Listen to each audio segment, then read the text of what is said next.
നമസ്കാരം. ആഗോള അയ്യപ്പ സംഗമത്തിന്റെ സുഗമമായ നടത്തിപ്പാണ് സർക്കാരും CPM-ഉം ലക്ഷ്യമിടുന്നത്. അതുകൊണ്ട് വിവാദങ്ങളിൽ തലയിടാൻ തയ്യാറല്ല.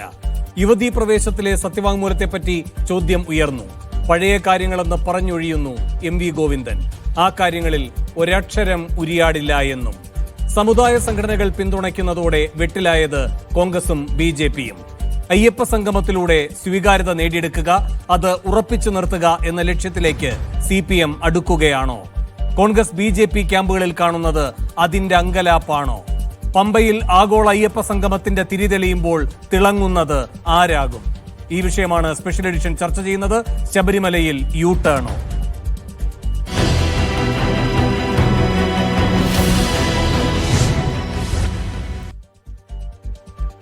ഈ വിഷയത്തിൽ പ്രതികരിക്കാൻ CPM-ൽ നിന്നും ജെയ്ക് സി തോമസ്, രാഷ്ട്രീയ നിരീക്ഷകൻ ദാമോദർ പ്രസാദ് എന്നിവർ തത്സമയം സ്പെഷ്യൽ എഡിഷനിൽ അതിഥികളായി പങ്കുചേരുന്നു. അല്പസമയത്തിനകം കോൺഗ്രസ് സഹയാത്രികൻ N ശ്രീകുമാർ, വലത് നിരീക്ഷകൻ രാഹുൽ ഈശ്വർ എന്നിവരും ഈ ചർച്ചയുടെ ഭാഗമാകും. ആദ്യം ശ്രീ ജെയ്ക് സി തോമസ്, ഇന്നിപ്പോ പ്രതിപക്ഷ നേതാവിനെ ക്ഷണിക്കുവാനായി ദേവസ്വം ബോർഡ് പ്രസിഡന്റ് പോകുമ്പോൾ അദ്ദേഹം ഒന്ന് കാണാൻ പോലും കൂട്ടാക്കുന്നില്ല, മുഖം തിരിക്കുകയാണ്. അത് പഴയ കോൺഗ്രസുകാരൻ വന്ന് കാണുന്നതിലെ കെറുവാണോ, അതോ ഇപ്പോഴത്തെ നിലപാടില്ലായ്മയുടെ ഭാഗമാണോ?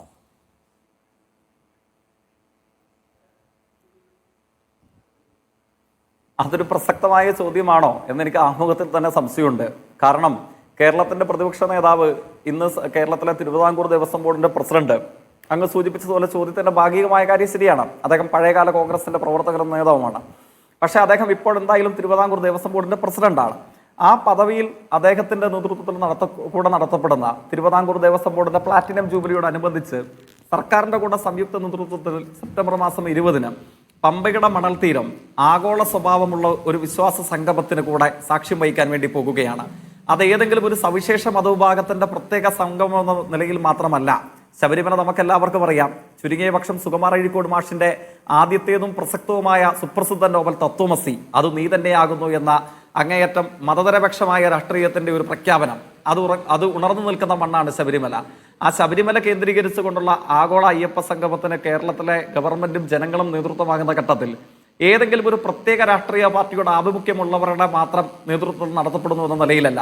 ഇതിനോടകം ശബരിമലയിൽ ചരിത്രാതീതമായ പങ്കുള്ള Malayara Sabha, KPMS, Kerala Dalit federation, Nair service society, Sreenarayana Dharmaparipalana Yogam എന്നിങ്ങനെ വിവിധ വിഭാഗത്തിൽപ്പെട്ട കേരളീയ നവോത്ഥാന ചരിത്രത്തിൽ പങ്കുവഹിച്ചിട്ടുള്ള സമുദായ സംഘടനകൾ, അതോടൊപ്പം കേരളത്തിൽ മുസ്ലിം ലീഗ് ഉൾപ്പെടെയുള്ള രാഷ്ട്രീയ പാർട്ടികൾ, BJP നേതാക്കന്മാർ, യൂണിയൻ ഗവൺമെന്റിന്റെ പ്രതിനിധികൾ, കർണാടക മന്ത്രിസഭയിലെ അംഗങ്ങൾ, തെലങ്കാന മന്ത്രിസഭയിലെ അംഗങ്ങൾ, ആന്ധ്രാപ്രദേശ് മന്ത്രിസഭയിലെ അംഗങ്ങൾ, വിദേശത്തു നിന്നുള്ള 500-ലധികം വരുന്ന ആളുകൾ എന്നിങ്ങനെ വ്യത്യസ്ത വിവിധ വിഭാഗങ്ങളിൽപ്പെട്ട 3000-ലധികം വരുന്ന ആളുകൾ സംഗമിക്കുന്ന ഒരു ചരിത്ര മുഹൂർത്തത്തിനാണ് കേരളം സാക്ഷ്യം വഹിക്കാൻ വേണ്ടി പോകുന്നത്.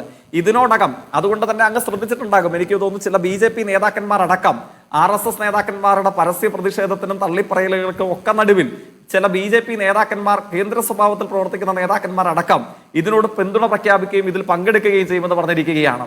UDF-ന്റെ നട്ടെല്ലെന്ന് വിശേഷിപ്പിക്കാൻ കഴിയുന്ന കേരളത്തിലെ അവരുടെ ഘടകകക്ഷിയായിട്ടുള്ള മുസ്ലിം ലീഗ് അർത്ഥസംഖ്യകൾക്കിടയില്ലാത്ത ഇതിനോടകം പിന്തുണ പ്രഖ്യാപിക്കുകയും അതിന്റെ ഭാഗമാകും. ശരിയാണ്. അതുകൊണ്ടാണ് ജയിക്ക് ചോദിക്കുന്നത്, അപ്രസക്തമാണ് ആദ്യം ഈ ചോദ്യമെന്ന്. പക്ഷേ അത് പ്രസക്തമാണ് എന്ന് തോന്നുന്നതിന്റെ കാരണം പറയാം. ഇപ്പൊ BJP കൃത്യമായൊരു നിലപാട് ഇതിൽ പറഞ്ഞിട്ടുണ്ട്, അല്ലേ? ഇത് രാഷ്ട്രീയ നാടകമാണ്, ഇത് ഹിന്ദു വോട്ട് കിട്ടാൻ വേണ്ടിയിട്ടുള്ള തട്ടിപ്പാണ്, ഇത് കച്ചവടമാണ് എന്നൊക്കെ. പക്ഷേ ഒരു പരിധി വിട്ട് UDF ഒന്നും പറഞ്ഞിട്ടില്ല. അവരിതിൽ പങ്കെടുക്കണമോ വേണ്ടയോ, ഈ രക്ഷാധികാരികളിൽ ഒരാൾ എന്ന നിലയിലുള്ള സ്ഥാനം അലങ്കരിക്കണോ വേണ്ടയോ, ഈ കാര്യങ്ങളിലൊക്കെ അവ്യക്തതയും നിശബ്ദതയുമാണ്. ഇന്നിപ്പോൾ 7:30 അവരുടെ UDF ഓൺലൈൻ യോഗം നടക്കുന്നു എന്നാണ് പറയുന്നത്. അതിനുശേഷം അതിലൊരു വ്യക്തത വരുമോ? ഈ അവ്യക്തതയിൽ നിൽക്കുന്നത് കൊണ്ടാണോ പ്രശാന്തുമായി മുഖാമുഖം പോലും കാണാൻ സതീശൻ വിമുഖത കാട്ടുന്നത്? അതോ അതിനപ്പുറത്ത് അവരേതെങ്കിലും രാഷ്ട്രീയ ആശയക്കുഴപ്പത്തിലാണോ? തീർച്ചയായിട്ടും എനിക്ക് തോന്നുന്നില്ല ഒരു മുൻ കോൺഗ്രസ് നേതാവ് തിരുവിതാംകൂർ ദേവസ്വം ബോർഡ് അധ്യക്ഷനായി എന്നുള്ളത് കൊണ്ട് അദ്ദേഹത്തെ കാണുന്നതിലൂടെ തകർന്നു പോകാൻ സാധ്യതയുള്ള തന്റെ ഈഗോയോ അല്ലെങ്കിൽ തന്റെ പ്രതിച്ഛായോ അതൊന്നും ആയിരിക്കില്ല പ്രതിപക്ഷ നേതാവിനെ ഭയപ്പെടുത്തുന്നത്. ആങ്കർ മനസ്സിലാക്കേണ്ടത്, അല്ലെങ്കിൽ മീഡിയ വണ്ട ചർച്ച കാണുന്ന ലോകമെമ്പാടുമുള്ള മലയാളി പ്രേക്ഷക സമൂഹം മനസ്സിലാക്കേണ്ടത്, ഇത് പ്രഖ്യാപിച്ചപ്പോൾ തന്നെ ചരിത്ര വിജയമായിട്ടുള്ള ഒരു വലിയ പരിപാടിയാണ്. ഇതിൽ ആര് സഹകരിക്കാതെ ഇരിക്കുന്നോ അവരാണ് സാമൂഹ്യ ബഹിഷ്കരണത്തിന് ഇരയാക്കപ്പെടാൻ വേണ്ടി പോകുന്നത്. കേരളത്തിലെ പ്രതിപക്ഷ നേതാവിന് വൈകിയെങ്കിലും ഈ കാര്യത്തിലെങ്കിലും ഒരു ബുദ്ധി ഉദിക്കുമെന്നാണ് ശരി, അത് പ്രധാനമാണ്. ശരി, ഞാൻ വരാം ജയിക്കിലേക്ക്. ശരി, ഞാൻ മറ്റു അതിഥികളിലേക്ക് കൂടെ പോകണം. ശ്രീ എൻ ശ്രീകുമാർ, ഇന്നത്തെ UDF യോഗത്തിൽ എന്ത് നിർണായക തീരുമാനമെടുക്കും? രണ്ട് സാധ്യതകളാണ് പറയപ്പെടുന്നത്. ഒന്ന്, ശ്രീ സതീശൻ അതിൽ പങ്കെടുക്കുക, രക്ഷാധികാരികളിൽ ഒരാൾ എന്ന നിലയിൽ ദേവസ്വം ബോർഡിന്റെ ക്ഷണം സ്വീകരിച്ചുകൊണ്ട് 20-ാം തീയതിയിലെ പരിപാടിയിൽ പങ്കെടുക്കുക. പക്ഷേ അതിൽ വിയോജിപ്പ് പറയുക. ഇപ്പൊ സമസ്തയുടെ ഒരു പരിപാടിയിൽ മുഖ്യമന്ത്രി ഇരിക്കുന്ന വേദിയിൽ, മുത്തുക്കോയ തങ്ങൾ ഇരിക്കുന്ന വേദിയിൽ കൃത്യമായി CPM-നെ ലാക്കാക്കിക്കൊണ്ട് രാഷ്ട്രീയം പറയുകയുണ്ടായല്ലോ സതീശൻ ഈ നിലമ്പൂർ ഉപതെരഞ്ഞെടുപ്പിന്റെ ആ ഘട്ടത്തിൽ. അപ്പോൾ അങ്ങനെ ആ വേദി ഉപയോഗിക്കാം, ഒരു സാധ്യത. മറ്റൊന്ന്, പങ്കെടുക്കാതിരിക്കുക. പക്ഷെ പങ്കെടുക്കാതിരിക്കുമ്പോൾ ഒരു പരസ്യ പ്രതിഷേധത്തിലേക്കും പോകാതിരിക്കുന്ന പരാധീനത കൂടെ അതിൻ്റെ ബാധ്യതയായിട്ട് വരില്ലേ? കാരണം SNDPയും NSSും ഈ പറയുന്ന മറ്റ് സമുദായ സംഘടനകളും ഒക്കെ ഇതിനെ പിന്തുണയ്ക്കുമ്പോൾ പ്രതിഷേധവുമായി തെരുവിലേക്ക് ഇറങ്ങുക, അല്ലെങ്കിൽ പ്രതിഷേധം മറ്റേതെങ്കിലും സംഘടിതമായ രൂപത്തിൽ അത് പ്രകടിപ്പിക്കുക, അത് സാധ്യമാകുമോ UDF-ന്?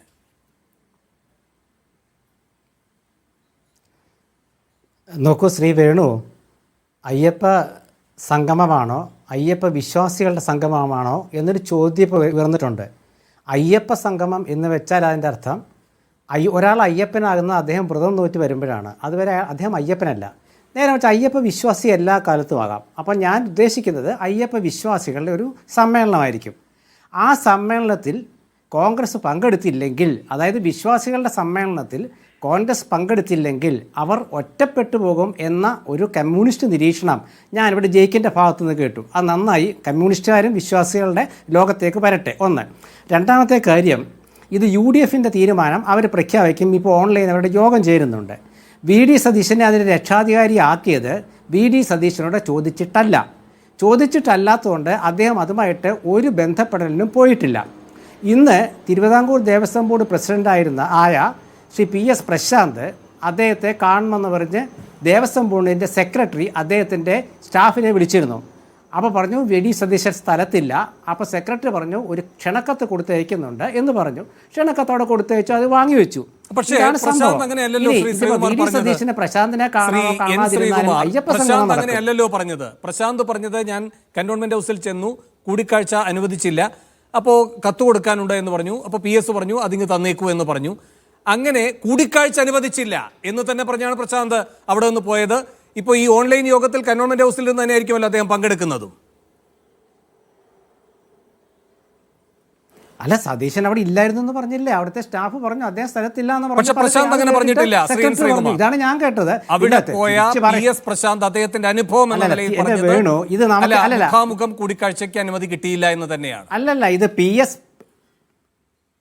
ഒരു മിനിറ്റ്, മുഖാമുഖം കൂടിക്കാഴ്ചയ്ക്ക് അനുമതി കൊടുത്തിട്ടില്ല എന്നൊക്കെ പറഞ്ഞാൽ വെറുതെ രാഷ്ട്രീയ സ്റ്റണ്ടാണ്. അതിലൊന്നും വലിയ കാര്യമില്ല. ഈ അയ്യപ്പ സംഗമം നടത്തുന്ന കാര്യം തന്നെ നമുക്ക് ചർച്ച ചെയ്യാം. മറ്റൊരു നിസ്സാര കാര്യമല്ലേ, കണ്ടോ കണ്ടില്ല ഉള്ളതൊക്കെ. ഇവിടെ UDFിൻ്റെ തീരുമാനം അവർ പറയട്ടെ. ഇവിടെ പ്രശ്നം എന്താണ് വേണു? അതായത് CPM അവരുടെ നയം മാറ്റുകയാണോ അതോ അവർക്കൊരു നയവുമില്ലേ എന്നാണ് വിഷയം.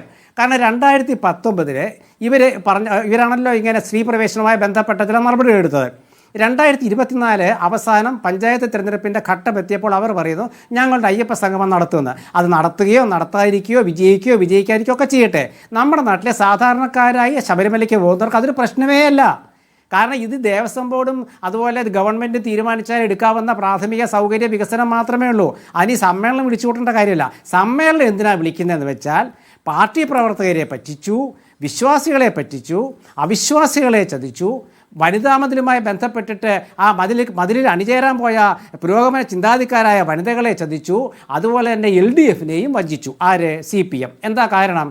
ഇപ്പോൾ ഇങ്ങനെ ഒരു സംഗമം നടത്തിയിട്ട് ഞങ്ങൾ വിശ്വാസികൾക്കൊപ്പമാണ് എന്ന് പറയുമ്പോൾ ഇവർ പറഞ്ഞത് എന്താണെന്നറിയോ? രണ്ട് കാര്യം ഞാൻ പറയുന്നുള്ളൂ. ഒന്ന് ഇടതുമുന്നണി കൺവീനർ, ഒന്ന് ഗോവിന്ദ മാഷ് എന്താ പറഞ്ഞത്? അതായത് എല്ലാ വിശ്വാസികളെല്ലാവരും വർഗീയവാദികളല്ല എന്ന് പറഞ്ഞു. അപ്പോൾ വർഗീയവാദി യഥാർത്ഥ വിശ്വാസിയല്ല എന്നൊക്കെയാണ് അദ്ദേഹം പറഞ്ഞത്. നമ്മുടെ രാമകൃഷ്ണൻ എന്താ പറഞ്ഞത്? TP രാമകൃഷ്ണൻ LDF കൺവീനർ കാലങ്ങളായി ആചാരങ്ങളും അനുഷ്ഠാനങ്ങളും സംരക്ഷിച്ചു വരുന്ന പാർട്ടിയാണ് CPM. കാലങ്ങളായി എന്ന് വെച്ചാൽ 1957 തൊട്ട് നമുക്ക് വിചാരിക്കാം. അങ്ങനെയാണെങ്കിൽ 2018 19 എന്തിനാ ശബരിമലയിൽ ഇത്ര ശരി, ശ്രീ എൻ ശ്രീകുമാർ, നിങ്ങൾ ഊന്നുന്നത് മുഴുവൻ യുവതീ പ്രവേശവുമായി ബന്ധപ്പെട്ട് CPM എടുത്ത നിലപാടിൽ അവർ മലക്കം അറിയുന്നു ഇതാണല്ലോ. ഇത് ഏറ്റവും കൂടുതൽ ഇപ്പം നിങ്ങൾ തന്നെ പറയുകയുണ്ടായി, വിശ്വാസികൾ എന്ന് പറയുന്നത് മറ്റൊരു വിഭാഗമാണ്, അതിനെ രാഷ്ട്രീയം കലർത്തിക്കൂടാ, CPM അതിനാണ് ശ്രമിക്കുന്നത്, തദ്ദേശ തെരഞ്ഞെടുപ്പ്, നിയമസഭാ തെരഞ്ഞെടുപ്പ്. ഈ വിശ്വാസികളെ ആധികാരികമായി പ്രതിനിധീകരിക്കാൻ കഴിയുന്ന സംഘടനകളുണ്ടല്ലോ, അത് കോൺഗ്രസും CPM ഒന്നുമല്ല, BJPയും അല്ല, NSS. ഇപ്പോൾ അങ്ങീ പറയുന്ന ഏറ്റവും വേദനിച്ച അയ്യപ്പ വിശ്വാസികൾ അല്ലേ, അയ്യപ്പ ഭക്തന്മാർ, അത് വിവിധ ലിംഗവ്യത്യാസമില്ലാതെ സ്ത്രീകളും പുരുഷന്മാരും ഒക്കെ നാമജപ ഘോഷയാത്രയായിട്ടൊക്കെ ഇറങ്ങിയത് NSSന്റെ നേതൃത്വത്തിലാണ്. ആ NSSന് ഇല്ലാത്ത പരിഭവം എന്തിനാണെന്നേ കോൺഗ്രസിന്? NSSന് പരിഭവമില്ല. NSS ഇതിൽ സഹകരിക്കുന്നുവെങ്കിൽ പിന്നെ കോൺഗ്രസിന് എന്താ ഇപ്പോഴും അതൊരു വിട്ടുമാറാത്ത വേദനയായി നിൽക്കുന്നത്? അതിലൊരു രാഷ്ട്രീയമില്ലേ ശ്രീകുമാർ?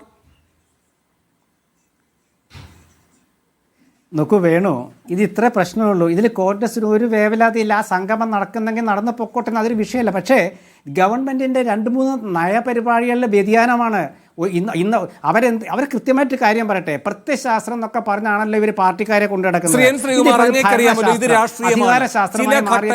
ചില ഘട്ടങ്ങളിൽ കൃത്യമായി കാര്യങ്ങൾ പറയാതിരിക്കലും ഒരു രാഷ്ട്രീയ പ്രവർത്തനമാണ്.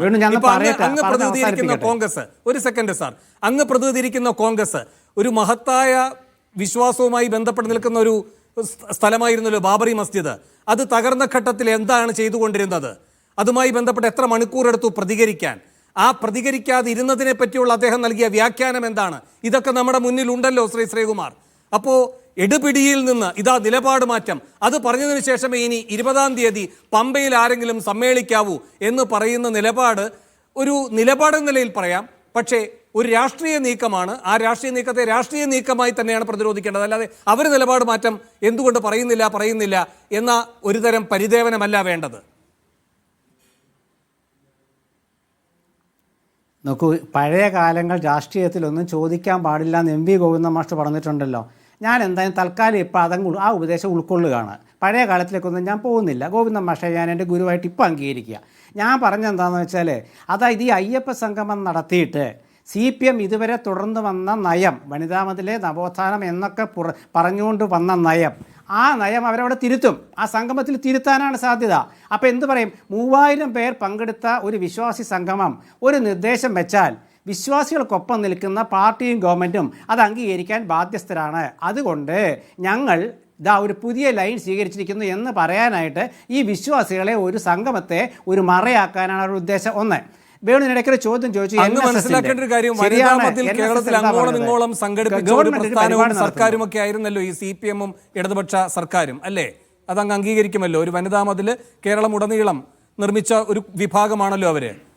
അപ്പോൾ അങ്ങനെ പറ്റിയ ആളുകൾക്ക് ഒരു 3000 ആളുകളെ സംഘടിപ്പിച്ചുകൊണ്ട് ഉടനെ അടുത്ത തെരഞ്ഞെടുപ്പ് നേട്ടത്തിലേക്ക് പോകാൻ പറ്റും. ഇങ്ങനെയാണോ അങ്ങയുടെ ഒരു താരതമ്യം? 3000 ആളുകളെ സംഘടിപ്പിക്കുക വഴി ഒരു തെരഞ്ഞെടുപ്പിനെ നിയന്ത്രിക്കാം, നിർണ്ണയിക്കാം. പറഞ്ഞാൽ മനസ്സിലാക്കൂ. അതായത് ഈ 3000 പേരെ വിളിച്ച് സംഗമം നടത്തിയിട്ട് ഗവൺമെൻറ് അവരുടെ നയം മാറ്റുകയാണ്, പാർട്ടി നയം മാറ്റുകയാണ്. അതായത് 2019 പറഞ്ഞ അവരുടെ വിശ്വാസികളുമായി ബന്ധപ്പെട്ട, ശബരിമലയുമായി ബന്ധപ്പെട്ട അവരുടെ നയം മാറ്റാൻ പോവാണ്. ഇതിനെ മറയാക്കിക്കൊണ്ട് രക്ഷപ്പെടലാണത്, ഒരു രക്ഷപ്പെടലാണത്. അതാ ഞാൻ പറഞ്ഞത്. NSS അതിനൊറ്റ മറുപടിയുള്ളൂ ശ്രീ ശ്രീകുമാർ, അതിനൊരൊറ്റ മറുപടിയുള്ളൂ ശ്രീ എൻ ശ്രീകുമാർ. 2019 ശേഷം 2019 ശേഷം കേരളത്തിൽ പിന്നെ ഇനി 2026 നിയമസഭാ തെരഞ്ഞെടുപ്പ് മാത്രമല്ല നടക്കാൻ പോകുന്നത്. അതിനിടയിൽ ഒരു തെരഞ്ഞെടുപ്പ് നടന്ന കാര്യം അങ്ങെന്തേ മറന്നത്? 2021 ഏപ്രിൽ ഒരു തെരഞ്ഞെടുപ്പ് നടന്നില്ലേ? ആ ഏപ്രിലെ തെരഞ്ഞെടുപ്പ് നടക്കുമ്പോൾ എന്താ സംഭവിച്ചത്? സുകുമാരൻ നായർ പോളിംഗ് ബൂത്തിലേക്ക് പോയില്ലേ? പോളിംഗ് ബൂത്തിലേക്ക് പോയപ്പോൾ സുകുമാരൻ നായർ വോട്ട് ചെയ്തതിനു ശേഷം മാധ്യമങ്ങളോട് പറഞ്ഞത് എന്താണ്? വിശ്വാസത്തെ സംരക്ഷിക്കുന്ന ഒരു സർക്കാരാണ് ഉണ്ടാകേണ്ടത് എന്ന്. എന്നിട്ട് എന്താ ഉണ്ടായത്? ആ ഘട്ടത്തിൽ പിണറായി വിജയൻ പോളിംഗ് ബൂത്തിലേക്ക് പോയല്ലോ. ആ ഘട്ടത്തിൽ ഇത് പിണറായി വിജയനോട് ചോദിച്ചല്ലോ. പിണറായി എന്നൊരു മറുപടി പറയുകയുണ്ടായല്ലോ, അയ്യപ്പനും ദേവഗണങ്ങളും എല്ലാം ഈ സർക്കാരിനൊപ്പമാണ് എന്ന്. ആർക്കൊപ്പമായിരുന്നു എന്ന് 2021 തെളിയിച്ചില്ലേ? ഒരു പമ്പാ സംഗമവും നടത്താതെ ശ്രീകുമാർ. നോക്കൂ വേണു, 2019 തെരഞ്ഞെടുപ്പ് എന്തുകൊണ്ടാണെന്ന് എല്ലാവർക്കും അറിയാം. കോവിഡ് കാലത്തിന് ശേഷമുള്ള കിറ്റ് രാഷ്ട്രീയം, ആ കിറ്റ് രാഷ്ട്രീയം ഇപ്പോഴും പ്രസക്തമാണ്. അതോടെ നിൽക്കട്ടെ. 2021 ലോക്സഭാ തെരഞ്ഞെടുപ്പ് വേണു അന്ന് പറയൂ. 2021 ലോക്സഭാ തെരഞ്ഞെടുപ്പും ഇപ്പോൾ നടന്ന ലോക്സഭാ തെരഞ്ഞെടുപ്പും കൂടെ വേണു പറയണം. അതോടെ നിൽക്കട്ടെ. ഞാൻ ഒരു 2019 ശേഷമുള്ള, ക്ഷമിക്കണം, 2024 ലോക്സഭാ തെരഞ്ഞെടുപ്പ് കൂടെ വേണു പറയണം. 1, 2019 പറയണം. 2, പിന്നെ വേറൊരു കാര്യം ചെയ്യും, NSSനെ പറഞ്ഞു തീർക്കട്ടെ. അപ്പോൾ NSSനെ സംബന്ധിച്ചിടത്തോളം അവർ ആവശ്യപ്പെട്ട കാര്യം ഈ ഗവൺമെൻറ് അംഗീകരിക്കുകയാണെങ്കിൽ അവരെന്തിനാണ് അതിനെ എതിർക്കുന്നത്? അവരുടെ ഒരു പ്രതിനിധി പോകുമെന്നാണ് ശ്രീ സുകുമാരൻ നായർ പറഞ്ഞത്. അദ്ദേഹം പോകുന്നില്ല, സുഖമില്ലെന്ന് പറഞ്ഞു. ശരി, ആ പ്രതിനിധി പോകുമ്പോൾ ഇവരെന്താ ചെയ്യാന്നറിയോ? ഈ പാർട്ടി എന്താ ചെയ്യാന്നറിയോ? അവർ പറഞ്ഞെന്താ, പാർട്ടിക്ക് ബന്ധമില്ല, ഗവൺമെൻറ്റിന് ബന്ധമില്ല, ഇത് ദേവസ്വം ബോർഡ് നടത്തുന്നതാണ്. ഇന്ന് ഹൈക്കോടതിയിൽ ചോദ്യം ചോദിച്ചു ഇന്നലെ, എന്താണ്, ആരാണ് നടത്തുന്നത്? ദേവസ്വം ബോർഡ് പറഞ്ഞ് ഞങ്ങളാണ് നടത്തുന്നത്. എങ്കിൽ പിന്നെ LDF കൺവീനറും പാർട്ടി സെക്രട്ടറി എന്തിനാണ് അഭിപ്രായം പറയാൻ നിൽക്കുന്നത്? അത് ദേവസ്വം ബോർഡിൻ്റെ പ്രതിനിധി പറഞ്ഞോളില്ലേ? അതൊക്കെയാണ് UDF ചൂണ്ടിക്കാണിക്കുന്നത്. അപ്പോൾ NSSൻ്റെ നിലപാടെന്ന് പറയുന്നത് ഇക്കാര്യത്തിൽ ഈ സംഗമത്തിൽ എന്ത് നിലപാടെടുക്കും? അവർ ഞങ്ങളെ പറ്റിക്കുകയാണ്.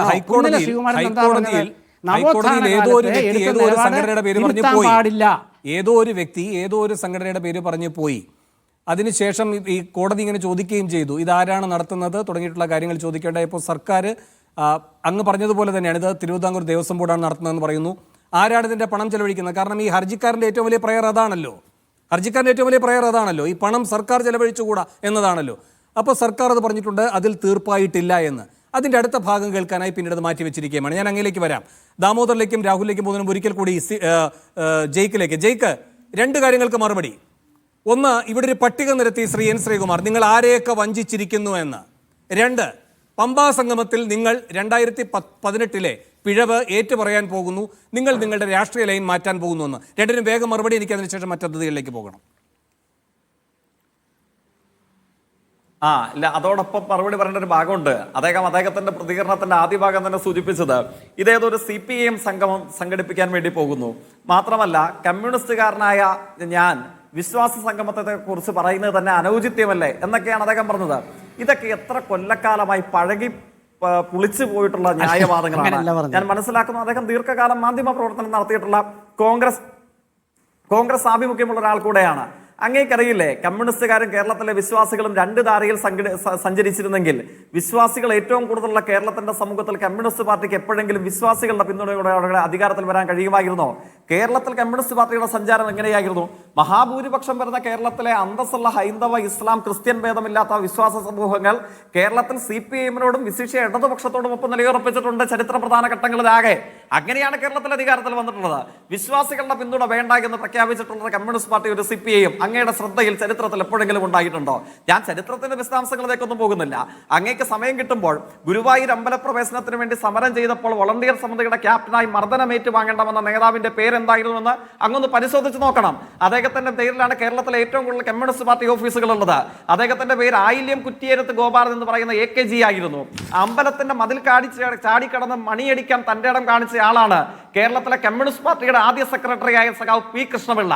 അതുകൊണ്ട് കേരളത്തിലെ വിശ്വാസി സമൂഹവും കമ്മ്യൂണിസ്റ്റ് പാർട്ടിയും തമ്മിൽ എന്ത് ബന്ധമെന്ന് ചോദിച്ചാൽ അങ്ങേയറ്റം പരിഹാസ്യമായിരിക്കും ആ ചോദ്യമെന്ന് മാത്രമാണ് വിസ്താരഭയത്താൽ ഞാനത് പറഞ്ഞ് അവസാനിപ്പിക്കുന്നു. പിന്നെ ഈ സംഗമത്തിന്റെ പ്രത്യേകത എന്താണ്? ഞാൻ ആവർത്തിക്കട്ടെ, ഈ സംഗമം ഒരു തരത്തിലുള്ള രാഷ്ട്രീയ മനംമാറ്റത്തോടോ കൂടെയോ പുതിയ രാഷ്ട്രീയ പ്രഖ്യാപനത്തിനായിട്ടോ സംഘടിപ്പിക്കുന്നതല്ല. തിരുവിതാംകൂർ ദേവസ്വം ബോർഡിന്റെ പ്ലാറ്റിനം ജൂബിലിയുടെ ആഘോഷത്തോടനുബന്ധിച്ചാണ് ഇത്തരം ഒരു സംഗമം സംഘടിപ്പിക്കുന്നത്. ആ സംഗമത്തിന്റെ പ്രത്യേകത എന്താണ്? ശബരിമലയെ ആഗോള പിൽഗ്രിം ടൂറിസത്തിന്റെ കേന്ദ്രമാക്കി നമുക്ക് പ്രതിഷ്ഠിക്കേണ്ടതായിട്ടുണ്ട്.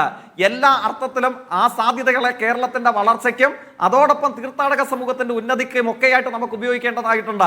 അതിന് ലോകമെമ്പാടും സ്വീകരിക്കാൻ കഴിയുന്ന അഭിപ്രായങ്ങളുടെയും മുന്നേറ്റങ്ങളുടെയും നവീകരണങ്ങളുടെയും ഒരു ആഗോള വേദിയാകാൻ വേണ്ടി പോകുകയാണ് ഈ ആഗോള അയ്യപ്പ സംഗമം എന്ന് പറയുന്നത്. ഇതിനോടൊക്കെ നമ്മൾ പറഞ്ഞല്ലോ, കർണാടകയിലെ കോൺഗ്രസ് മന്ത്രിമാർ പങ്കെടുക്കത്തില്ലേ? തമിഴ്നാട്ടിലെ ദേവസ്വം മന്ത്രിയും IT മന്ത്രിയായി പളനി ത്യാഗരാജനും പങ്കെടുക്കത്തില്ലേ? അതോടൊപ്പം ആന്ധ്ര തെലങ്കാന സംസ്ഥാനങ്ങളിലുള്ള മന്ത്രിമാർ പങ്കെടുക്കത്തില്ലേ?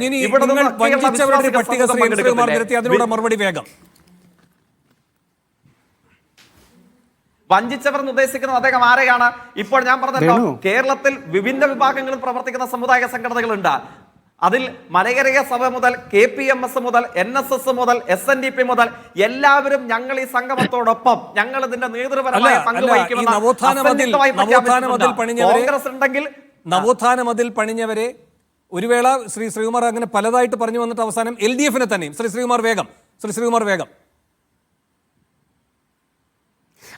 അതായത് ഇവർ ഞാൻ പറഞ്ഞ വെച്ചാൽ ഇവരുടെ നയമാറ്റം വളരെ കൃത്യമാണെന്ന് ഞാൻ ചൂണ്ടിക്കാണിക്കാൻ ഇതെല്ലാം പറഞ്ഞത്. ഇവിടെ ഇവരെ കർണാടകത്തിലെ മറ്റേ മന്ത്രിമാരൊക്കെ ക്ഷണിച്ചെന്ന് പറഞ്ഞു. ഇവരാദ്യം ക്ഷണിച്ചിരുന്നില്ല.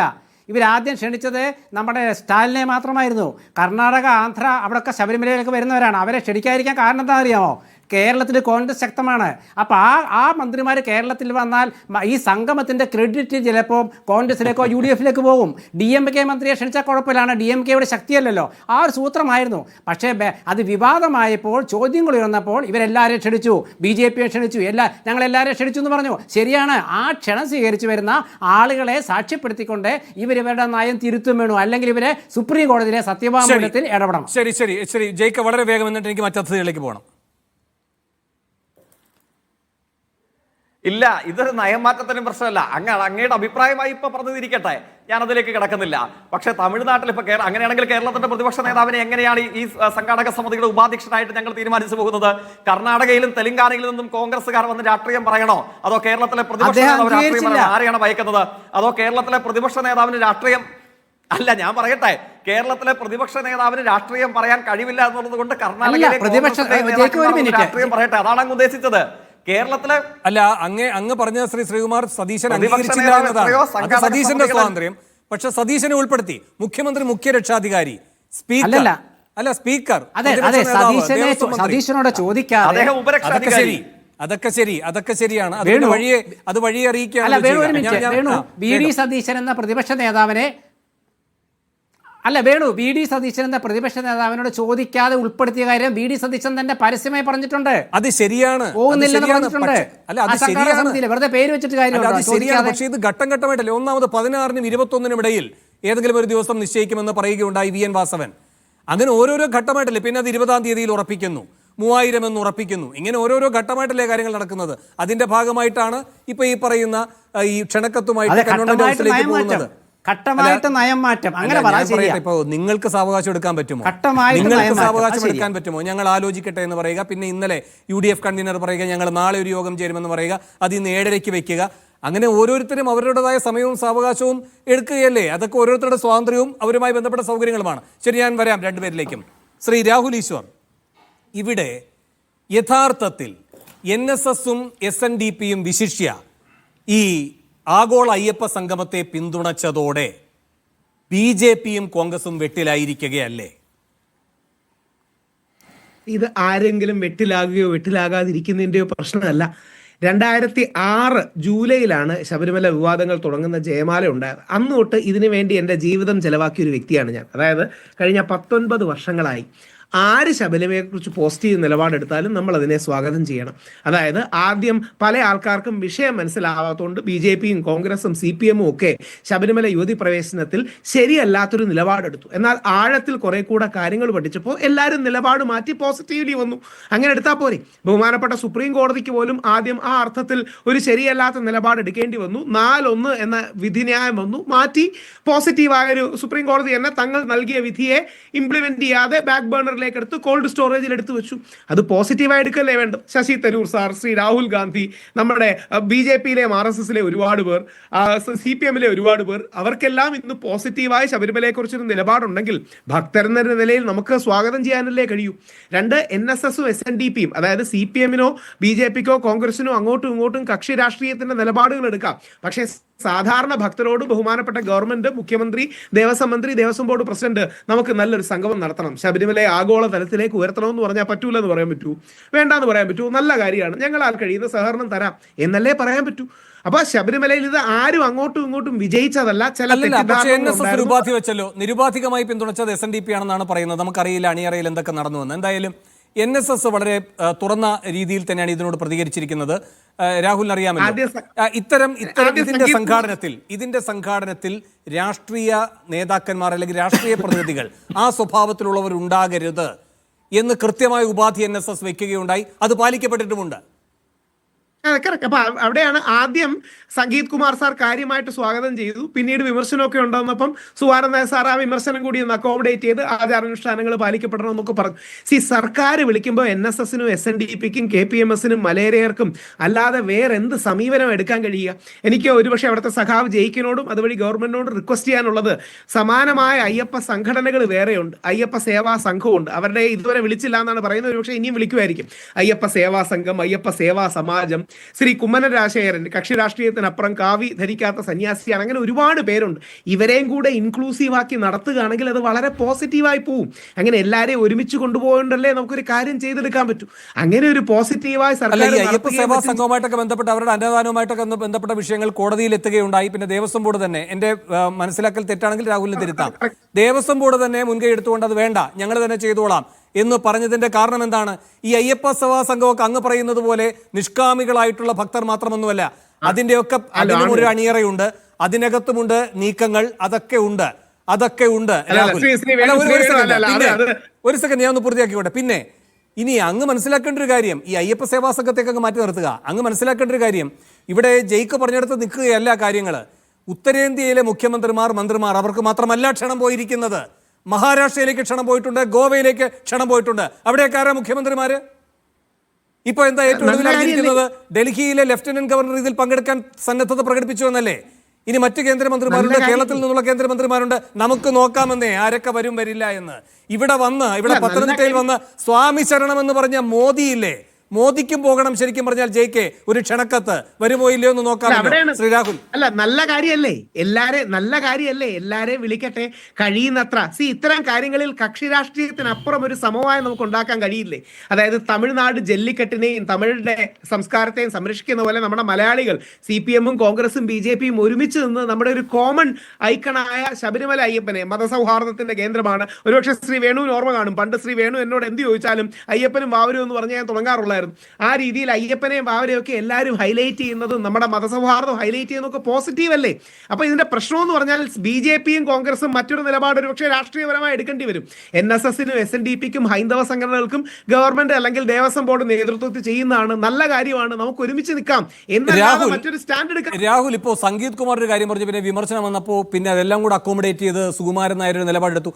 അങ്ങേക്ക് സുകുമാരൻ നായരെ അറിയാമല്ലോ, അങ്ങനെ വിമർശനം കേട്ട് എന്നാൽ പിന്നെ അക്കോമഡേറ്റ് ചെയ്തൊരു നിലപാടെടുക്കാം. അങ്ങനെയൊന്നുമല്ല, കർക്കശക്കാരനാണ് സുകുമാരൻ നായർ. ഇതിനകത്ത് കൃത്യമായൊരു നിലപാട് പറഞ്ഞു, ഇതിനൊരു രാഷ്ട്രീയ മുഖം ഉണ്ടാകരുത് എന്ന് മാത്രമല്ല, അതിൽ അനുകൂലമായൊരു തീരുമാനം വന്നപ്പോൾ കൃത്യമായി സഹകരിക്കാൻ നിശ്ചയിക്കുകയുണ്ടായി. ഒരു കാര്യം കൂടി, ഇവിടെ ഇപ്പോൾ ശ്രീകുമാർ ആയാലും BJP-ക്കാരായാലും ഹിന്ദു ഐക്യവേദിക്കാരായാലും എല്ലാം വിലപിച്ചുകൊണ്ടിരിക്കുന്നത് നാമജപ ഘോഷയാത്രയിൽ പങ്കെടുത്ത സ്ത്രീകൾക്ക് ഇപ്പോഴും കോടതി കയറി ഇറങ്ങേണ്ടി വരുന്നു. ആ കേസുകളുടെ സ്ഥിതി എന്തായി? അത് പിൻവലിക്കണം. നോക്ക് ശ്രീ രാഹുൽ, അല്ല ഞാൻ ചോദിക്കുന്നത്, സുകുമാരൻ നായർക്ക് ഇല്ലാത്ത വേദന എന്തിനാണെന്നേ? ശ്രീകുമാർ ഇപ്പോൾ വാദിച്ചുകൊണ്ടിരിക്കുന്ന വിഭാഗവും ഈ പറയുന്ന ഹിന്ദു ഐക്യവേദിയും BJP-യും ഒക്കെ മുന്നോട്ട് വെക്കുന്നത് അവർ പറയുന്നില്ലല്ലോ. അല്ലല്ല, ഇതെല്ലാം ഒരു ഹിന്ദു കുടുംബം അല്ലല്ല, ഇത് മനസ്സിലാക്കേണ്ടത്. ഇതെല്ലാം ഒരു ഹിന്ദു കുടുംബമാണ്. ആ ഹിന്ദു കുടുംബത്തിൽ വ്യത്യസ്ത വിഭാഗം കാണും. ഹിന്ദുത്വവാദികളും ഈ കുടുംബത്തിന്റെ ഭാഗം തന്നെയാണ്. RSS-ലെയും BJP-യിലെയും നാമജപ ഘോഷയാത്ര കൃത്യമായി ആരിൽ നിന്നാണ് വന്നത്? NSS-ന്റെ നേതൃത്വത്തിലാണല്ലോ വന്നത്. ആ NSS-ന് അതിൽ ഇപ്പൊ പരിഭവമില്ല. ആ NSS അങ്ങനെ ഒരു ഉപാധി വെച്ചിട്ടില്ല. നാമജപ ഘോഷയാത്രയുമായി ബന്ധപ്പെട്ട പരാതികൾ ഉണ്ടായിരിക്കുന്ന കേസുകൾ അത് പിൻവലിച്ചാലേ അയ്യപ്പ സംഗമത്തിലേക്ക് പ്രതിനിധിയെ വിടൂ എന്ന് പറഞ്ഞിട്ടില്ല സുകുമാരൻ നായർ.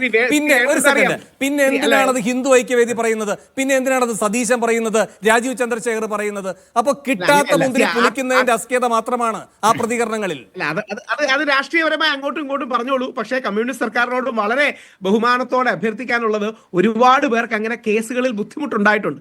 ഈ CAA-യുടെയും ശബരിമലയുടെയും കേസുകളൊക്കെ പിൻവലിക്കുമെന്ന് പറഞ്ഞിരുന്നു. അത് കുറെ കൂടെ പേരിലൊക്കെ എത്ര കേസുകളാണ് കിടക്കുന്നത്?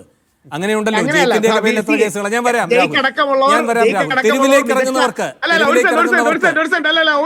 ഒരു സെക്കൻഡ്, അത് ജയിക്ക് അടക്കമുള്ളവർ മികച്ച രാഷ്ട്രീയക്കാരാണ്, ഞാൻ അടക്കമുള്ളവർ സാധാരണക്കാരാണ്. ഈ വിഷയത്തിൽ ആദ്യം അറസ്റ്റ് ചെയ്യപ്പെട്ടത് 82 വയസ്സുള്ള എന്റെ മുത്തശ്ശിയാണ്.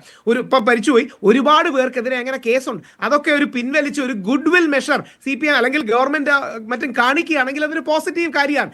ഇങ്ങനെയല്ലേ ഭക്തർക്ക് നിലപാടെടുക്കാൻ പറ്റൂ. പക്ഷേ ഇതൊക്കെ പാർഷ്യലാകുമ്പോഴാണ് ഹിന്ദു ഐക്യവേദിക്കാരുടെ ചാനൽ ചർച്ചകളുടെ പറയുന്നത് വിഴിഞ്ഞത്തെ കേസ് പിൻവലിച്ചല്ലോ എന്നാണ്. വിഴിഞ്ഞത്തെ ഏത് കേസ് പിൻവലിച്ചു എന്നാണ് അദ്ദേഹം ഉദ്ദേശിക്കുന്നത്? അപ്പോൾ നുണപ്രചാരണമാണ്. നെറ്റോ പിതാവിനെതിരെ ഉണ്ടായിരിക്കുന്ന ചാർജ് എന്താണ്? വധശ്രമമാണ്. അത് നോൺ ബെയിലബിൾ ആണ്. അതൊന്നും പിൻവലിച്ചിട്ടില്ല.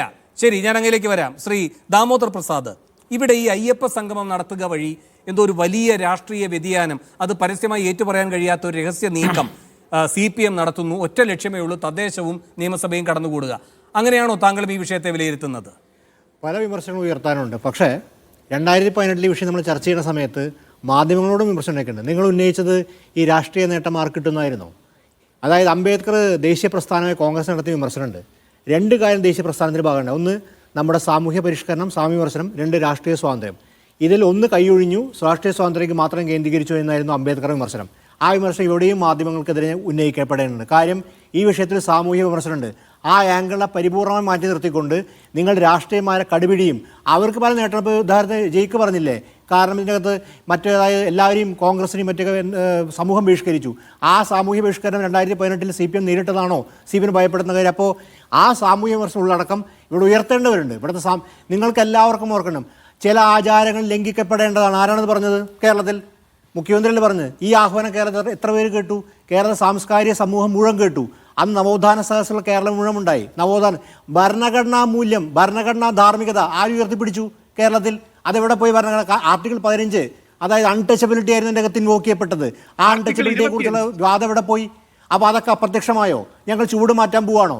അങ്ങനെയാണ്. അത് അപമാനകരമായിരിക്കും. ഈ ഇപ്പോൾ എന്നെ സംബന്ധിച്ചുള്ള ചില സൗകര്യങ്ങളുണ്ട്. കാര്യം ഉദാഹരണത്തിന് നമുക്ക് വോട്ട് തേടി യാചകരെ പോലെ ഈ സാമുദായിക നേതാക്കളുടെ, അതായത് എന്നെ സംബന്ധിച്ച് ജാതി നേതാക്കളുടെ അടുത്ത് പോകേണ്ട ആവശ്യമില്ലാത്തതുകൊണ്ട് എനിക്ക് സൗകര്യമുണ്ട്. അപ്പം അത് ചെയ്യാം. അത് പറ്റാത്ത ആൾക്കാരെ സംബന്ധിച്ചും ഇവരൊക്കെ ബഹുമാന്യരായിരിക്കും. പക്ഷേ ഈ ജാതി നേതാക്കളെ ഈ കേരള രാഷ്ട്രീയത്തിൽ ഈ പ്രധാനപ്പെട്ട സ്ഥാനത്ത് കൊണ്ട് നിർത്തി തന്നെ നമ്മുടെ പൗരസമൂഹം നേടിയിട്ടുള്ള പുതിയ കാര്യങ്ങൾക്കെതിരാണ്. അവർക്ക് അത്ര ഒരു സ്ഥാനം, അവരവരുടെ ജാതി പ്രശ്നങ്ങളെ നോക്കി നടത്തേണ്ട ആൾക്കാരാണ്. അതിനപ്പുറത്ത് ഒരു യാതൊരു റെലവൻസും അവർക്കില്ല. ഇത് മാത്രമല്ല, നാളെ സൃഷ്ടിക്കാൻ പോകണം മാരമൻ കൺവെൻഷൻ പോലെ സർക്കാർ സ്പോൺസേഡ് കൺവെൻഷൻ. ഇത് ഒരു ആചാരമായാലോ? ഈ അയ്യപ്പ കൺവെൻഷൻ ആചാരാവസായതിൻ്റെ ഭാവിയിൽ.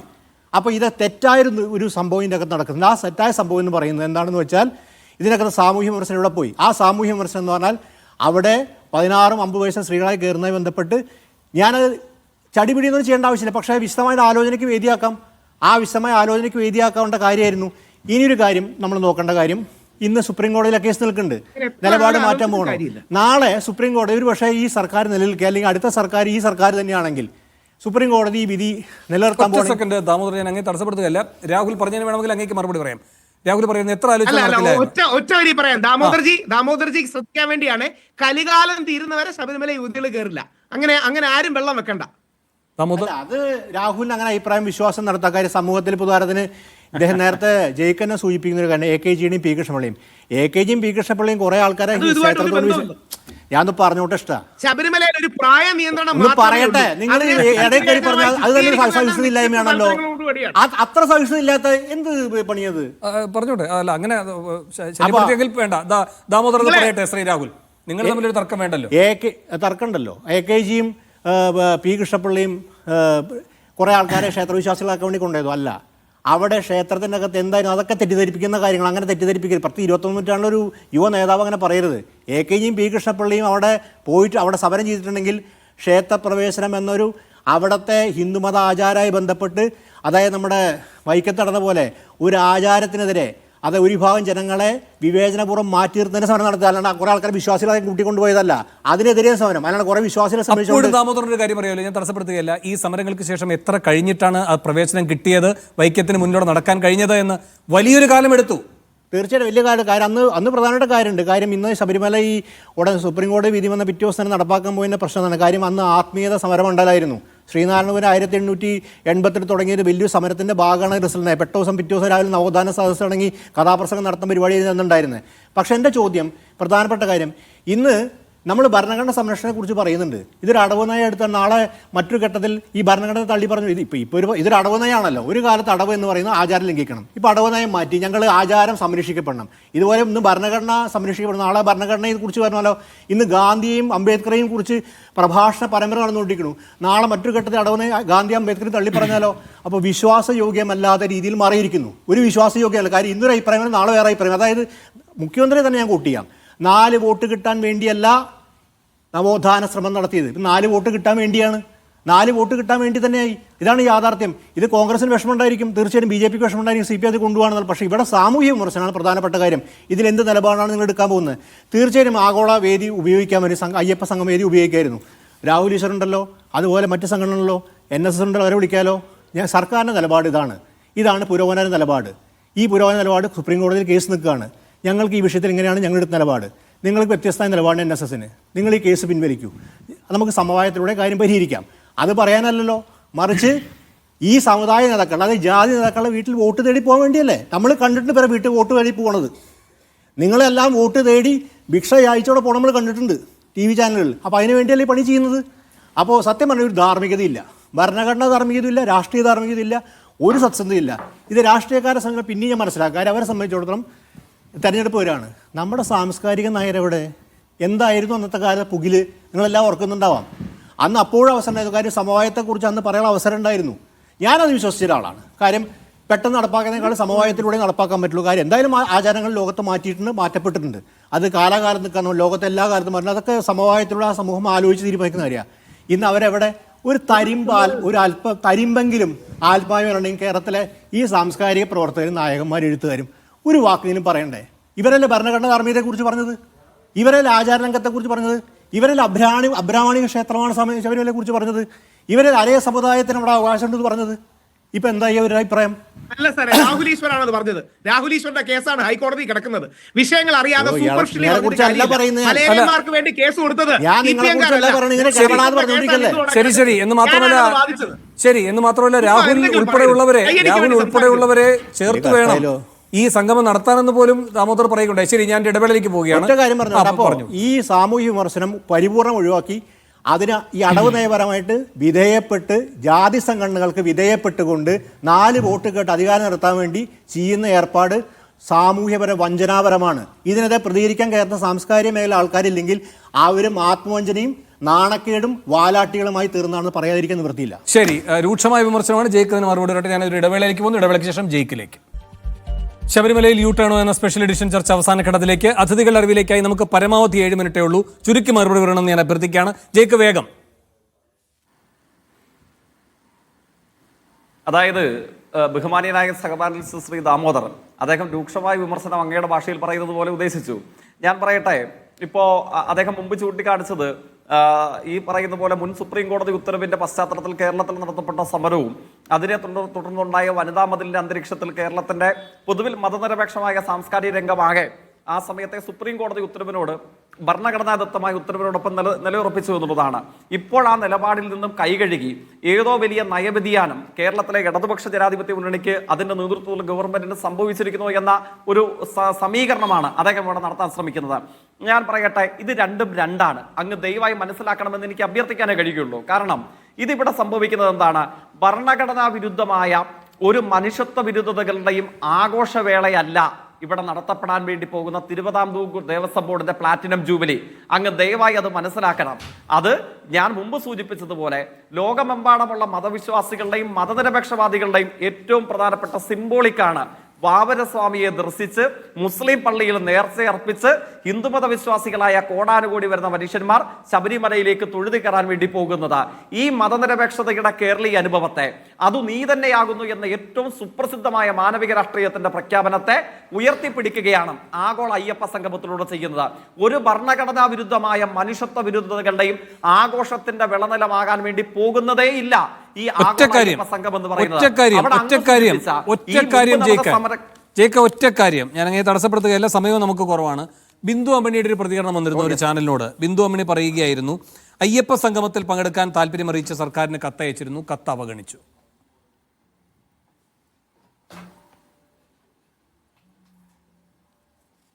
തീർച്ചയായിട്ടും. കാരണം എന്താണ്? ഇത് ആ സമയത്ത് ഉണ്ടായിട്ടുള്ള ഞാൻ അവിടെയാണ് പറയുന്നത്. ഇത് അതിന് മറുപടി കേരളത്തിന്റെ ബഹുമാനീയനായ ദേവസ്വം ബോർഡ് വകുപ്പ് മന്ത്രി തന്നെ പറഞ്ഞിട്ടുണ്ട്.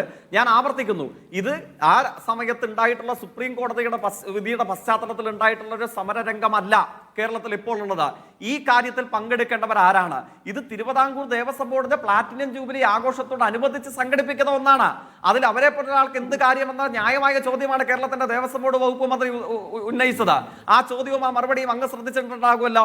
ഇത് സംഘടിപ്പിക്കുന്നത്, ഞാൻ ആവർത്തിക്കുന്നു, ഈ തരത്തിലുള്ള ഭരണഘടനാ വിരുദ്ധതകളുടെ ഒരു ആഘോഷത്തിന്റെ വിളനിലം എന്ന നിലയിലല്ല, മറിച്ച് ഇതിനെ ആഗോള നിലവാരത്തിൽ കേരളത്തിന്റെ ഈ അനുഭവങ്ങളെ തത്വമസിയെ, വാവര് പള്ളി സന്ദർശിച്ച് ശബരിമല സ്വാമിയെ തൊഴുതു വരുന്ന കേരളത്തിന്റെ ഈ അനുഭവത്തെ ഇന്ത്യൻ സാഹചര്യത്തിലും ലോകത്തിന്റെ അനുഭവത്തിലും നമ്മൾ ഇത് തുറന്നു വെക്കുകയാണ്.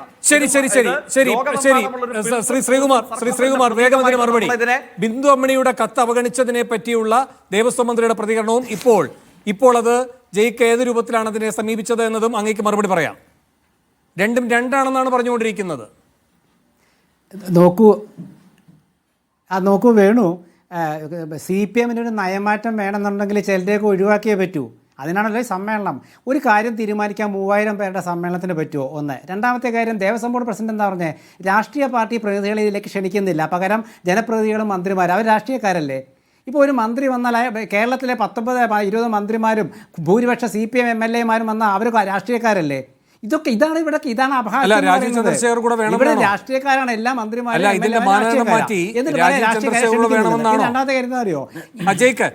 ഒരു സെക്കൻഡ് ശ്രീകുമാർ സാർ, ജയിക്ക വേഗം. വേണു, ഞാൻ പറഞ്ഞത് ഇവര് ദേവസ്വം ബോർഡ് പ്രസിഡന്റ് പ്രസ്താവനയാണ്. അവരാരെ ക്ഷണിക്കട്ടെ. കാരണം ഒരു മന്ത്രി എന്ന് പറഞ്ഞാൽ രാഷ്ട്രീയക്കാരനെ, MLA എന്ന് പറഞ്ഞാൽ രാഷ്ട്രീയക്കാരനാണ്.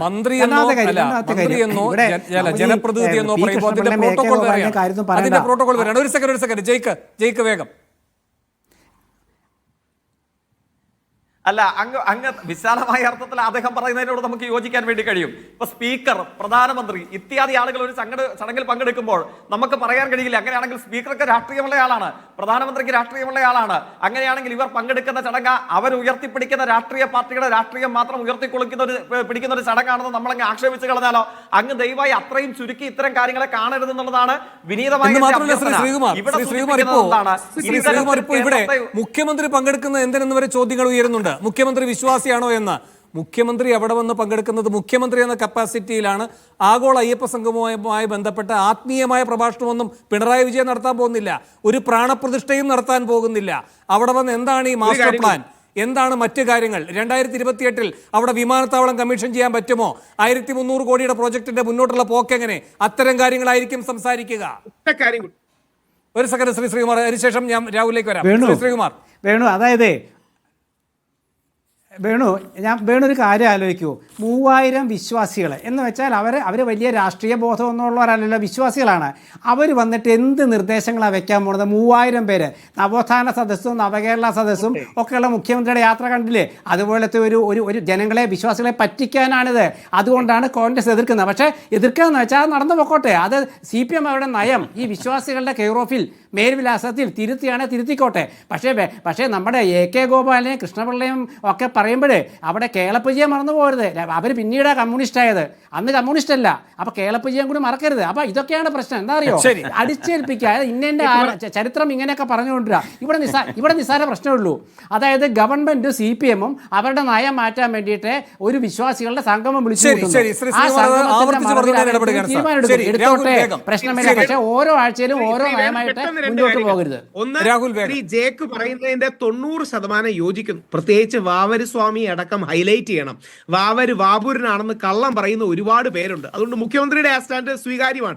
പക്ഷേ അതോടൊപ്പം അദ്ദേഹത്തോടുള്ള അഭ്യർത്ഥന, അത് പോസിറ്റീവ് സ്റ്റെപ്പാണ്. അതോടൊപ്പം എല്ലാവരെയും കൂടെ കൂട്ടിക്കൊണ്ടു പോവുക, പ്രശ്നങ്ങളില്ലാതെ നടത്തുക. ഇതിൽ എന്തെങ്കിലും പ്രശ്നം വന്നാൽ നിങ്ങൾ ഈ വെളുക്കാൻ തേച്ചത് പാണ്ടായി എന്ന അവസ്ഥ ഉണ്ടാകും. അതുകൊണ്ട് പരമാവധി ഇൻക്ലൂസീവായി എല്ലാവരെയും കൊണ്ടുപോവുക. സർക്കാരിന്റെ ഈ ഉദ്യമം വിജയിക്കട്ടെ. സ്വാഭിചരണം. ശരി, അവസാനമായി ദാമോദർ, സമയം കഴിഞ്ഞെങ്കിലും വേഗം ദാമോദർ. അതായത് ഈ അയ്യപ്പ ഡിപ്ലോമസി, പിണറായി വിജയൻ സർക്കാർ VN വാസവന് നടക്കുന്ന അയ്യപ്പ ഡിപ്ലോമസി, അതായത് BJP-ക്കാരെ എല്ലാവരെയും ഇതെന്താ സൃഷ്ടിക്കാൻ പോകണം? കേരളത്തിൽ BJP-ക്ക് സാധിക്കാത്തൊരു ഹിന്ദു സ്വത്വം. ഇത് ഒരു മൃദു, അതായത് 87-ലെ ഒരു CPM-ന്റെ രാഷ്ട്രീയമുണ്ട്. ഒരു മൃദു ഹിന്ദുത്വത്തിൻ്റെയും ഹിന്ദു ഭൂരിപക്ഷത്തെയും പ്രീണിപ്പിക്കുന്ന തരത്തിൽ BJP അപ്പുറത്ത് തീർക്കുന്നതാണ്. പക്ഷേ ആ ഒരു ഹിന്ദു ഒരു സ്വത്വം സൃഷ്ടിക്കാനുള്ള BJP-ക്ക് പറ്റാത്ത ശ്രമത്തിന് ഒരു അന്തരീക്ഷം സൃഷ്ടിച്ചു കൊടുക്കുകയാണ്. ഇതിൻ്റെ പ്രത്യാഘാതം കേരള സമൂഹം അനുഭവിക്കേണ്ടി വരും. തെറ്റായ നടപടിയാണ് ചെയ്യുന്നത്, പറയാതിരിക്കാൻ നിവൃത്തിയില്ല. ഈ അയ്യപ്പ സംഗമം തുടർച്ചയായി നടത്തും എന്നങ്ങ് നേരത്തെ പറയുകയുണ്ടായി.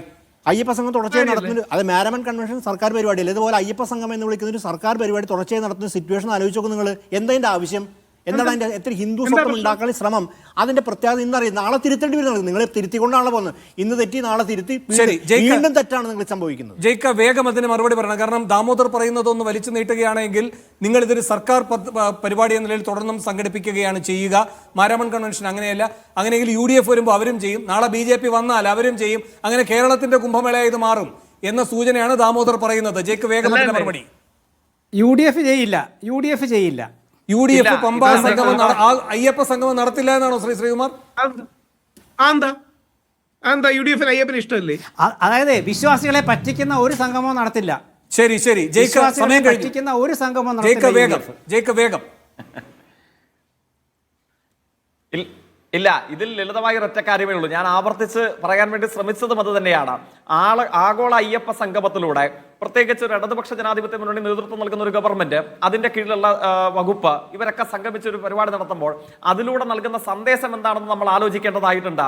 അദ്ദേഹം സൂചിപ്പിച്ചു 987 EMSന്റെ നേതൃത്വത്തിലുള്ള സമയത്ത് ഇവിടെ ഉണ്ടായിട്ടുള്ള ആ സമയത്തെ ശരീഅത്ത് വിരുദ്ധ സമരങ്ങളുടെ ഒരു അനുഭവത്തെ സംബന്ധിച്ചാണ് അദ്ദേഹം സൂചിപ്പിച്ചത്. ഇർഫാൻ ഹബീബും മറ്റും കേരളത്തിലൊക്കെ ഒന്ന് നടത്തിയ പ്രഭാഷണം, അതിനെ തുടർന്ന് അങ്ങൊന്ന് പരിശോധിച്ചു നോക്കാം. കേരളത്തിലും ഇന്ത്യയിലും തീവ്ര ഭൂരിപക്ഷ വർഗീയതയെ ചെറുത്തു തോൽപ്പിക്കാനും അതിനെ പ്രതിരോധിക്കാനും മുമ്പിൽ നിന്നത് ആരാണ്? അങ്ങയുടെ അനുഭവത്തിൽ അങ്ങൊന്ന് വിശദീകരിക്കുക. ഞാൻ മറ്റാളുകളോടല്ല, ബഹുമാന്യനായ സഹപാനലിസ്റ്റ് ദാമോദരനോടാണ് ചോദിക്കുന്നത്. അതിന്റെ തുടർച്ചയിലും ഈ ഭൂരിപക്ഷ വർഗീയതയുടെ എല്ലാ നൃശംസതകളെയും ചെറുത്തു തോൽപ്പിക്കാൻ മുമ്പിൽ നിന്നത് കേരളത്തിൽ CPIM നേതൃത്വം നൽകുന്ന ഇടതുപക്ഷം തന്നെയാണ്. ഇപ്പോൾ ഈ പരിപാടി സംഘടിപ്പിക്കുമ്പോൾ അതിനോട് സമരസപ്പെടാനുള്ള ശ്രമം എന്ന നിലയിലാണ് അദ്ദേഹം വ്യാഖ്യാനിക്കാൻ ശ്രമിക്കുന്നത്. അവിടെയാണ് ഞാൻ ആവർത്തിച്ച് പറയുന്നത്, ഇവിടെ ഉയർത്തിക്കാട്ടാൻ ശ്രമിക്കുന്ന സന്ദേശം, പുറത്തേക്ക് പ്രസിപ്പിറ്റേറ്റ് ചെയ്യുന്ന മെസ്സേജ് എന്ന് പറയുന്നത് ഒരു തരത്തിലുള്ള കമ്മ്യൂണൽ അല്ലെങ്കിൽ റിലീജിയസ് ആയ കാര്യങ്ങൾ എന്ന നിലയിൽ മാത്രമല്ല, മറിച്ച് അങ്ങേയറ്റം സെക്യുലർ ആയിട്ടുള്ള ശബരിമല സന്ദർശനത്തിന്റെ കേരളീയ അനുഭവം, തത്വമസി എന്ന സന്ദേശം, ഇതിനെ ഉയർത്തിപ്പിടിച്ചുകൊണ്ട് തന്നെയായിരിക്കും ആങ്കർ സൂചിപ്പിച്ച മുഖ്യമന്ത്രിയുടെ ഉദ്ഘാടന പ്രഭാഷണം. അതിനെ ആഗോള പിൽഗ്രിം ടൂറിസത്തിന്റെ ഭാഗമാക്കി ഉയർത്തിക്കാട്ടാനുള്ള ശ്രമങ്ങളായിരിക്കും ഇവിടെ സംഭവിക്കാൻ വേണ്ടി പോകുന്നത്. അതിനെ എങ്ങനെയാണ് ഇതൊരു സോഫ്റ്റ് കോർ ഹിന്ദുത്വയാണ്, ഇതൊരു കമ്മ്യൂണൽ അജണ്ടയാണ് എന്ന് വിമർശിക്കാൻ വേണ്ടി കഴിയുന്നത്? അങ്ങേയറ്റം തെറ്റിദ്ധാരണ. ശ്രീ ശ്രീകുമാർ പറയുകയുണ്ടായി, നാളെ UDF അധികാരത്തിൽ വന്നതിന് ശേഷം ഇങ്ങനെ ഒരു സംഗമം നടത്തില്ല, കാരണം ഇത് വിശ്വാസികളെ പറ്റിക്കാനാണെന്ന്. അത് നാളെയുള്ള കാര്യമാണ്. ഇന്നിപ്പോൾ ഒരു കൂടിയാലോചന നടത്തുകയാണ്. ഇന്നത്തെ തീരുമാനം നമുക്ക് എന്തായാലും ആദ്യം അറിയാം. വളരെയധികം നന്ദി. ഈ ചർച്ചയിൽ പങ്കെടുത്ത എല്ലാവർക്കും. സ്പെഷ്യൽ എഡിഷനിൽ ഒരു ഇടവേള കൂടി.